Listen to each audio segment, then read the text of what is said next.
ማስተር አብነት ትምህርት ይሁናችሁ። ለሙሉ ወንጌላውያን ማስተር አብነት ትምህርት ይሁናችሁ። ማንም በጸሎት አይፈውሰውም። ለምን? ውስጣቸው ጌታ የለም። የቻፓ መስሪያ አለ። ገንዘብ እንዴት እንደሚገኝ ያውቃሉ። ሶፍት ይሸጥላል፣ ዘይት ይሸጥላል፣ ዱላ ይሸጣል። የሚሸጥ ነገር ሙሉ ነገር ይሸጣል። ግን ፈውስ የለም። ሙታን አስነስተናል ብለው በአደባባይ ይሰብካሉ። ሙት ያስነሳ ወንድማችን ማስተር አብነት አልሞተም። አይዟችሁ፣ ወንድማችንን ክፉ አሰማ። አልሞተም። ትንሽዬ ችግር ገጥሞታል። ፈውሱት፣ ፈውሱት። ጸሎት አርጉና ፈውሱት። እውነትን እኔን የምደፍረው ማንም አይደፍራት። አትፈውሱ፣ አትፈውሱ። ስለዚህ የውሸት ስራችሁ ስለተጋለጠ ተናደዳችሁ። ሌላው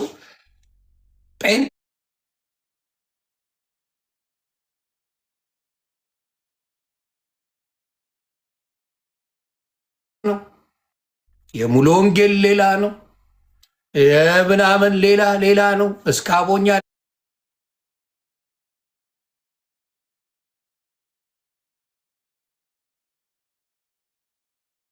የሰጠኝ ቤቴ እማመልከው ጌታን ቤቴ። አዎ ቤቴ ነው የማመልከው። ቤት እግዚአብሔር የለም እንዴ? በመጀመሪያ እግዚአብሔር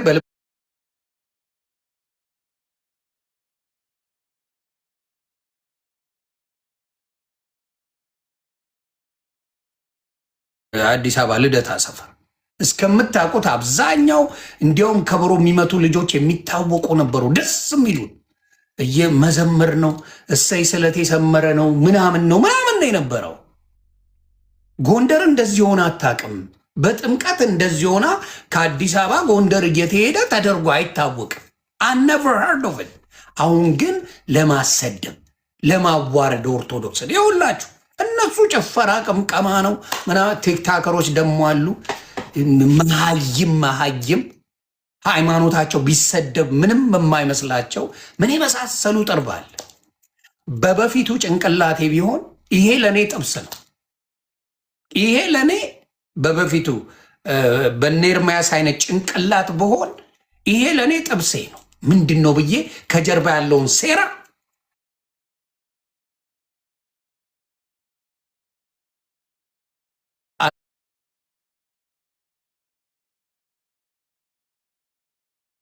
ነው መቀጥቀጡ ያዋጣኛል። ግን ሀቅ ነው። ምን በላልቁት ተብለው ጎንደር ምን ዱባይ አረካት እንደ ጎንደር እኮ ተራ ሀገር፣ ተራ ቦታ አለ። ኢትዮጵያ ላይ ምን አለ ተራ? ሶስት የማይበላበት ሀገር ላይ ጎንደር ትላለ እንዴ? ምን አለ ጎንደር? በዚህ በኩል ጦርነት አለ ትብትልና እዚህ ፊሽካን ትነፋለ፣ እዛ ደግሞ ሄደ እንደዛ ትጨፍራለ። ምንም የሚሉት ነው።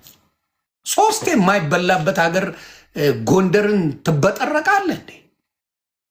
ህዝቡ ወርቅ ነው። የጎንደር ህዝብ ግን ረሃብተኛ ነው እንደ ሌላው ኢትዮጵያዊ።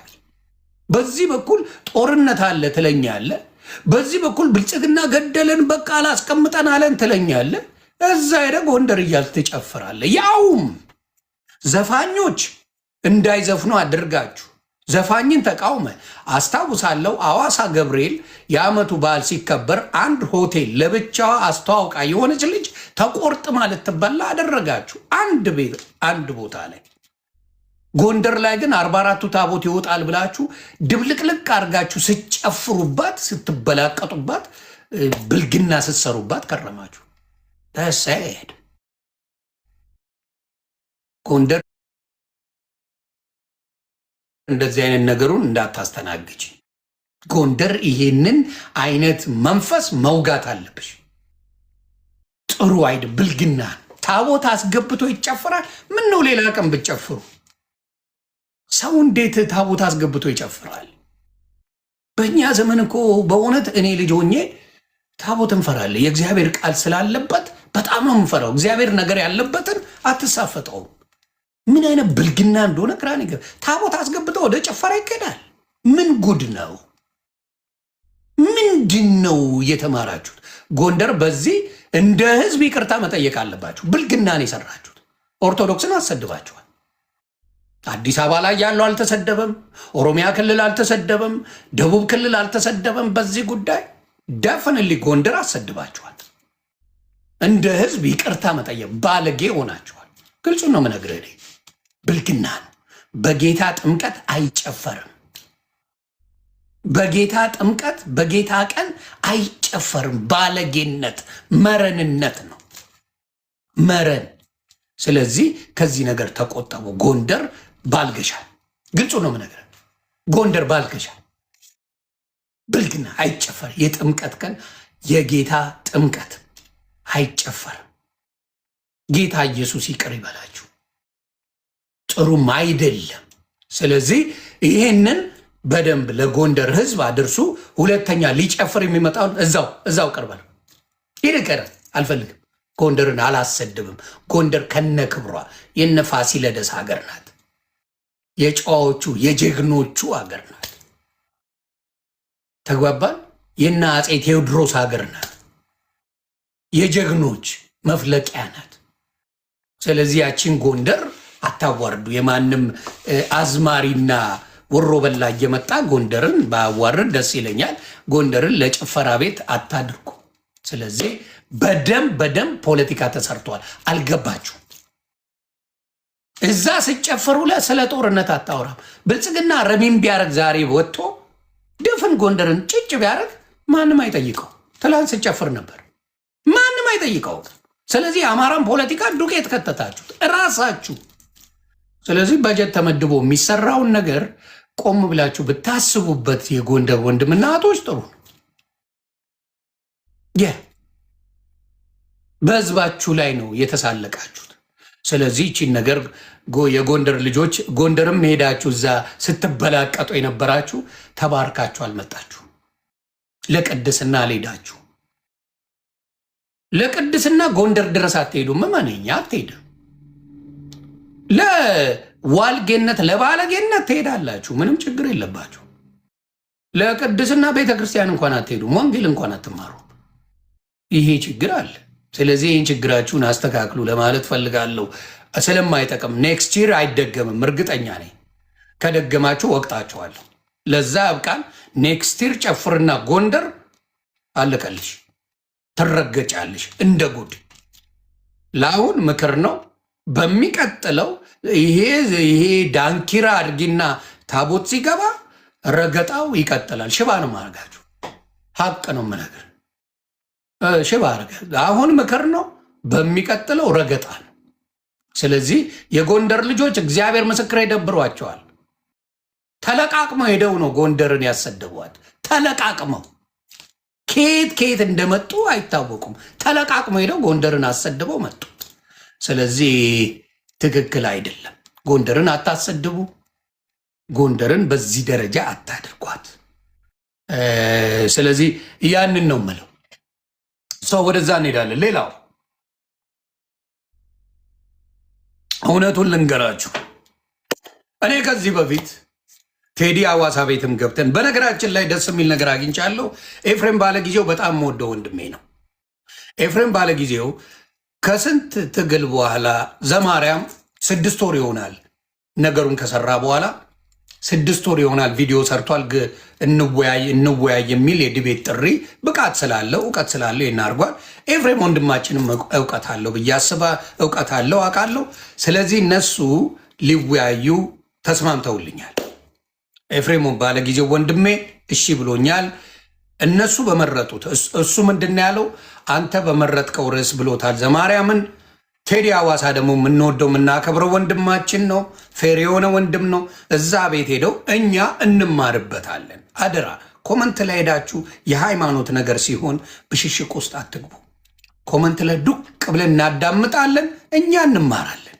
ስለዚህ ኤፍዬ ወንድሜ ኤፍሬም ባለጊዜው ከዘማርያም በጣም ስርዓት ያለው ልጅ ነው። ዘማርያም መቼ እንደሆነ ዘግባችኋል። መግለጫው ይሰጣል። በኃይለኛው መቼ እንደሆነ እንናገራለን። በኢትዮጵያም በአውሮፓም በምንም ሰዓት አዘገጃጅተን እንናገራለን። ከቴዲ አዋሳ ጋር እናወራበታለን። ዘማርያም ጋር ኤፍሬም ጋር እንዲደውል አደርገዋለሁ። ቴዲ ሐዋሳ በዚህ ነገር ላይ ደስ ይለኛል። በቃ ጥሩ አዳማጭ ነው። ጥሩ ፌር የሆነ ሰው እንደሆነ ብዙዎቻችሁ ታውቃላችሁ። እሱ ያወያያል፣ እንሰማለን። እግዚአብሔር አምላክ ደግሞ በዛ ይከብራል ብዬ አስባለሁ። ብቻ ከመረጋገጥ ይሄም እውቀቱን ይዞ ይመጣል፣ ይሄም እውቀቱ ይመጣል። መወያየት እውቀት ይዞ መጥቶ መወያየት እንጂ ለብቻ ዱቅ ብላ 10-15 ዓመት ማለት ጥቅም የለው። እንደ ቁራ መጮ ጥቅም የለው። በጥላቻ መስከር ጥቅም የለው። በጥላቻ መስከርና ማስተማር ይለያያል። ስለዚህ ቁራነት ተትቶ ትምህርት መማማር ጥሩ ነው። ያ ቁራነት ይቀራል፣ ትምህርቱን እንማራለን። ይህ ቁራ ለብቻ ማለት ብሽሽቁ ይቀራል ብዬ አስባለሁ። ስለዚህ ዘማርያም እና ኤፍሬም ይነጋገራሉ። ኤርምያስ ከማንም ጋር አይ እሱ ፉከራ ብቻ ፉከራ። ያቺ አንዴ ፈለገን ሸውዶታል ነበር። እኔ ፍንዳታ ጴንጤ አልነበር እኮ ይዛኔ ፍንዳታ ጴንጤ ስራውን ሰርቼዋለሁ። ፍንዳታ ጴንጤ ንስሐ ልግባ ዛሬ። ይቅር ይበለኝ ጌታ ሆይ ይቅር በለኝ። የዛኔ ምን ተፈጠረ? አለሳልሼ ፈሌን አመጣኋት። ፈሌ ፍንዳታ ናት እና እችን እየቀረጻችሁ ፈለገ ፍንዳታ ናት አውቃታል። እንዴት እንደሚዘረር አውቃል። እና ከኤርሚያስ ጋር ተገናኙ። ቀስ ብለ ወደ ገድል ትሄድበታለን የተባባለው። መጀመሪያ ሲነጋገሩ የነበረው ማስታወቂያውን ማየት ትችላላችሁ። ከመጽሐፍ ቅዱስ ብቻ የሚል ነበር። ከመጽሐፍ ቅዱስ ብቻ የሚለውን ነገር በምታዩት መልኩ ያለምንም ችግር ሁለቱም በተለይ እንዲያውም ሞር ፈለገ መርቶ ነበር። ጀለስ ዘውረው ተባለ። ዘውረው ፖለቲካው ይዘውር ተባለ።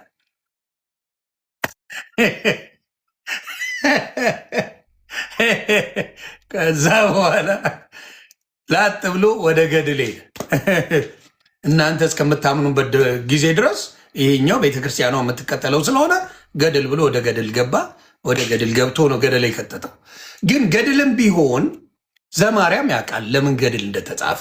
ወተት ተብሎ የተጻፈው መጽሐፍ ቅዱስ ላይ አለ። አየህ፣ ፈለጋ ያውቀው ስለ ወተት ተጽፏል። ወተት ተብሎ ተጽፏል። ማር ተብሎ ተጽፏል። ብዙ ነገሮች ተብሎ መጽሐፍ ቅዱስ ላይ የተጻፈ አለ። ይሄን ነገር ግን ፈለጋ ያውቀው። ስለዚህ ተረግጦ ወጣ። አሁን ግን ዘማርያም ያውቃል። ወተት ብለህ ብትመጣ ወተቴ ብለህ መቀለድ አትችልም። መጽሐፍ ቅዱስ ላይ አለ። ያመጣልሃል። ዘማርያም ስለ ወተት ነው የምታወራው? ወተት አጠባች ምናምን ነው የምትለው? ይኸው መጽሐፍ ቅዱስ ላይ የሚል አለ ብሎ ያመጣልሃል። አፍን ትዘጋለህ። ምንም ማለት አትችልም። እና ያቺ ፖለቲካ ተሰርታለች። ሌላው ፈለገ ትቢት አለ። ፈለገ ማለት ኤርሚያስ ማለት የትቢት መንፈስ አላቸው። የትቢት መንፈሱ ደግሞ የአንዳቸው ነው የሰከነው። ከዛ በኋላ ያለው ጥሪ ሌሎቹ ቢዝነስ ለመስራት ነው። እነ ዘማርያም ግን የገንዘብ ሰው አይደለም። መዝሙር ያሬድ የገንዘብ ሰው አይደለም። አክሊለ የገንዘብ ሰው አይደለም። የእውቀት ሰዎች ናቸው። ስለዚህ እነዚህ ሶስት ሰዎች በደንብ እተማመንባቸዋለሁ። በኦርቶዶክስ ጥሩ ጥልቅ እውቀት አላቸው ብዬ አስባለሁ። ስለዚህ ከነሱ ጋር የሚነጋገሩ ንግግር ውጤታማ ያደርጋል። ስለዚህ ያን ውጤታማነት ደግሞ ብዙ ሰው ይፈልገዋል። ስለዚህ የነበረው በመጽሐፍ ቅዱስ ብቻ ተብሎ ሲጨርሱ ላጥ ብሎ ነው የገባበት። ላጥ ብሎ ነው ሸወደው ተበላ ነው። ስለ መጽሐፍ ቅዱስ ነው ጨርሻለሁ። ሌላ ጊዜ በሌላ የምትለኝ ከሆነ በሌላ እመጣለሁ ማለት ይችል ነበር። በመጽሐፍ ቅዱስ እኮ ሙሉ በሙሉ እዩት። ሙሉ በሙሉ ፈለገ ነበር ቀዳሚ ቦታውን የያዘው። ላጥ ብሎ ወደ ድርሳን ገባበት። ብዙም የሚያውቀው ፈለገ አልነበረም። አንተባተበው። አሁን የምነግር ምንድን ነው ዘማርያም፣ አሁን የምነግር ስለ ወተት ቢሉ መጽሐፍ ቅዱስ ላይ ወተት የሚል አለ። ወተቷን ሰጠች፣ ወተቷን እንዲያደረገች የሚል አለ። መጽሐፍ ቅዱሳዊ ነው። ያንን ተመርኩዘው ነው ኦርቶዶክሶች የጻፉት። ብዙ ገድል የሚያነብሰው የለም። በኦርቶዶክስ እንደምታውቀው ብዙ ገድልን ድርሳንን የሚያነብሰው የለም። ብዙ ሰው የሚያነባው የዘወትር ጸሎትንና እኔ እስከማውቀው ድረስ እኔም ሳነብ ስለነበረ የዘወትር ጸሎትንና ዳዊትን ነው የሚደግመው። አብዛኛው ኦርቶዶክስ ልጅ አምጣ ዳዊትን ይደግማል። ከዛ የዘወትር ጸሎት ውዳሴ ማርያምን ያነባል። አለቀ። ከዛ ውጭ ያለው ከየት እንዳመጡት አላውቅም።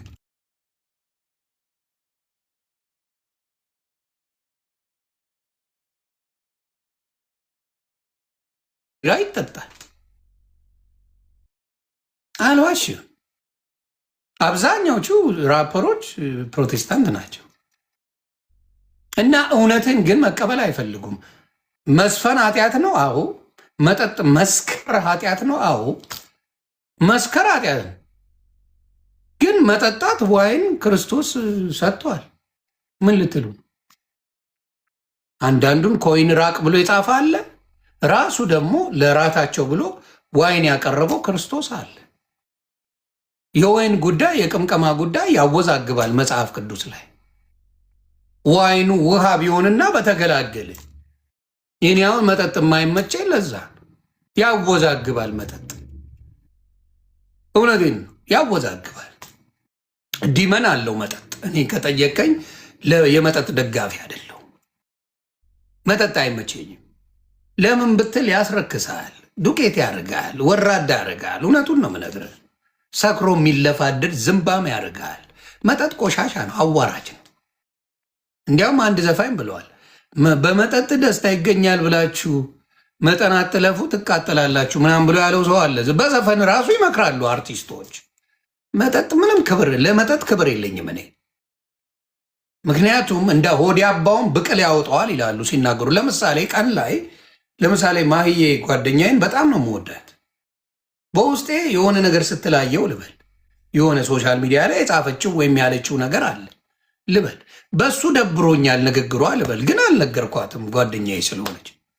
ጭው ሳረ አንቺ እኮ ማለት እላለሁ፣ አንቺ እኮ ማለት ቲክታክ ላይ ወጣሽ፣ አንቺ ማለት እኮ እንደዚህ የምትይ ሴት ነሽ እላለሁ። አየህ፣ ፊልተር ማድረግ ያቆማል፣ አስተሳሰብን ያደነዝዘዋል። ስለዚህ ፊልተር አታረግም፣ አይምሮህን ይቀመዋል። ከዚ ተጋደልናታ እያለች ነው። ስለዚህ ይህን ነው የምላችሁ። ተግባባ። መጠጥ ማለት እንዳታመዛዝን ያደርጋል፣ ፊልተር እንዳታረግ ያደርጋል። ከዛ ድብልቅልቅ ይወጣል፣ ትዋረዳለህ። እጅን ሰው አክለ ትመለሳለህ። ለዚህ ነው አሁን ለምሳሌ ሞጣን አይታችሁታል። ብለው አፉን አስከፍተው ያዋሉት ስለጠጣ ብቻ ነው። አፉን እንደ ምድጃ ከፍቶት የዋለው ስለጠጣ። ባይጠጣ ኖሮ ማንም እንደዛ አይሳፈጠውም። ገባ? የመጠጥ ጥሩ ነገር የለው። እኔን ከጠየቀኝ ፐርሰናሊ መጠጥ ጥሩ ነገር የለው። አክሊሉን ይኸው ሳይጠጣ ጤነኛ ነው። አክሊሉ አኬ እብዱ ማለት ሳይጠጣ ወንድሞቼ እህቶቼ በጣም እኮ ነው የምወዳችሁ። እኔ በጣም ነው የምወዳችሁ። እናንተን በጣም ነው ደስ የምትሉኝ። እኔ እኮ ያለ እናንተ አይሆነኝም ምናምን ምናምን ይላል። ሲጠጣ እጄ ይላል ይላል። አይ መጠጥ በጣም ያዋርዳል። እና መጠጥን የምጠየፈው ለዛ ነው። ብዙ ሰዎች ብዙ ትዳር ፈርሶ ብዙ ሰዎች ተዋርደው ከክብራቸው ወርደው አይቻለሁ። እና መጠጥ ደባሪ ነው፣ አዋራጅ ነው። ለዚህ ነው የትም ቦታ ውሰደኝ ወረውረዋለሁ። መጠጥ እኔ ጋር አታመጣም፣ አይጠቅም።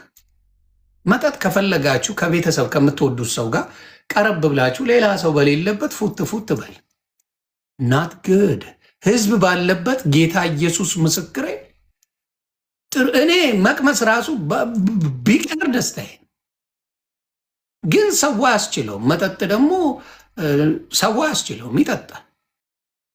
አበሻ በጣም በጣም በጣም የሆነ የሀብት ደረጃ ሲደርስ አሁን ውስኪ ቤት አሁን ትልልቅ ሆቴሎች ስንት 2 ሚሊዮን ብር የሚሸጥ መጠጣል። ሻት 100 ምናምን ሺህ አንድ ሻት መጠጥ ሰው ይወዳል። አስቸጋሪ ነው። እና ኢትዮጵያ ብቻ ሳይሆን ዓለም ላይ ያለ ነገር ነው። ዓለም ላይ መጠጥ የሌለበት ሀገር የለም። አረብ ሀገር ሐራም ነው እያለ ይቀመቅመላል።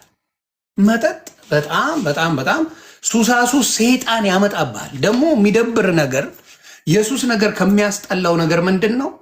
አታጣ። ለሲጋራ ብሎ ያጣ ሰምቼ አላቅም። ለጫት ብሎ የሚያጣ የለም። ለመጠጥ ብሎ የሚያጣ የለም። እንዴት እንደሚያመቻች ታያለህ። ባዶ ኪስህን ገብተህ ሰክረህ ትወጣለህ። ለሱስ ማንም ሰው እምቢ አይል። ማንም ሰው የትም ዓለም ላይ ኑር፣ ሆምለስ ውሎ ጎዳና ላይ እየለመነ ሰክሯል። ስለዚህ ሱስን ሰው እምቢ አይልም። ስለዚህ ከዲያብሎስ እንደሆነ በዛ ታውቃለህ። ሱስ ከዲያብሎስ። ስለዚህ መጠጥ እኔ አድቫይዝ አላደርግም። እድሜንም ያሳጥራል። ምንድን ነው የሚሆነው? ሰውነትን ያበላሻል። የሆነ ጀለስ አቅ ነበር በፊት በጣም ዝምተኛ ኳይት ሰውን ጌታ ኢየሱስ ምስክሬ 24ቱን የቢራ ጠርሙስ የለም ጭጭ አድርጎ ለሽንት እንኳን አይነሳ። እኔ ለመጠጣት ኮፊ ሽንት ቤት ስመላለስ ታይኛለህ። ለሸኑ ጀለሴ 24ቷን ጽድት አድርጎ ለሽንት እንኳን አይነሳ። እንደዚህ አይነት መጠጥን የተለማመዱ ወንድሞች አሉን እና መጠጥ ጥሩ አይደለም ለማለት ነው።